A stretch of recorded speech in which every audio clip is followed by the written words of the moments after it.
ఆర్షధర్మానికి గ్లాని కలుగుతుందో సాక్షాత్తు పరమాత్ముడే ఈ లోకంలో ఉద్భవించి మళ్ళీ ఆర్షధర్మాన్ని పునరుద్ధరింపజేస్తాడు. ఇది సనాతన భారతీయమైన విశ్వాసం. ఈ విశ్వాసానికి అనుగుణంగానే శంకరులే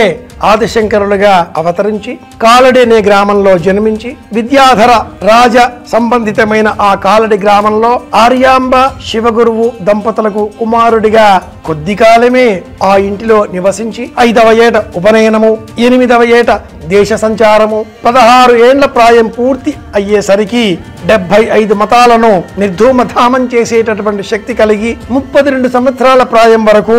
ఈ భారతదేశాన్ని ఆసేతు సీతాచలం అయినటువంటి సమగ్రమైన ఈ దేశాన్ని 3 సార్లు కాలి నడకన నడచి 176 వివిధ స్థానాలకు స్థాయి ప్రమాణాలకు సంబంధించిన గ్రంథావళిని మనకు అందించి మందాధికారులమైన మన కోసం వందలాది స్తోత్రములను